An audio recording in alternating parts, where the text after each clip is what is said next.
বিশেষ একটা গুরুত্বপূর্ণ সভা। মেইন মিটিংয়ে এজেন্ডায় হচ্ছে প্রথমত স্মারক সম্মাননা প্রদান করার ক্ষেত্রে আমাদের আজকে ডেট ফিক্স করা হবে। আপনারা জানেন আমাদের আগরতলা পৌর নিগম থেকে প্রতি বছরই যারা আগরতলা শহরে 11টা ওয়ার্ডের মধ্যে যারা ভালো ভালো কিছু করেন বিভিন্ন বিষয়ের উপরে আমরা পুরস্কৃত করা হয় স্মারক সম্মান প্রদর্শন করা। তো এই মাসে আমরা আজকে ডেট ফাইনাল করবো, খুব সম্ভবত 30শে ডিসেম্বরের আগে আমরা কোনো একটা ডেট ঠিক করে আজকে আমি জানিয়ে দেবো কবে স্মারক সম্মান দেওয়া হবে। তারপর আছে আমাদের আপনারা জানেন তৃতীয় বর্ষ এই ডিসেম্বর আমাদের 3 বছর পূর্তি হয়েছে আগরতলা পৌর নিগমের।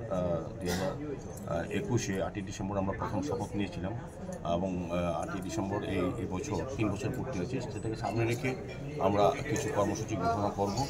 বিভিন্ন ওয়ার্ডে আমরা আজকে আলোচনা করা হবে, সবার মতামত নিয়ে আমরা আজকে সিদ্ধান্ত করব যে 3 বর্ষ পূর্তিকে উদযাপন করার ক্ষেত্রে ওয়ার্ড ভিত্তিক কীভাবে গ্রহণ করা হয় সেভাবেই আজকে বিভিন্ন বিষয় নিয়ে আলোচনা। আগরতলা শহরের সার্বিক উন্নয়ন এবং মশা বিষয়ে মশার যে কিছুটা উপদ্রব বেড়েছে বিভিন্ন কারণে সেগুলি নিয়ে পর্যালোচনা হবে এবং তা প্রতিরোধ করার জন্য ব্যবস্থা গ্রহণ করার জন্য সিদ্ধান্ত নেওয়া হবে। মোটামুটি এই 3টি বিষয়ে আজকে আলোচনা।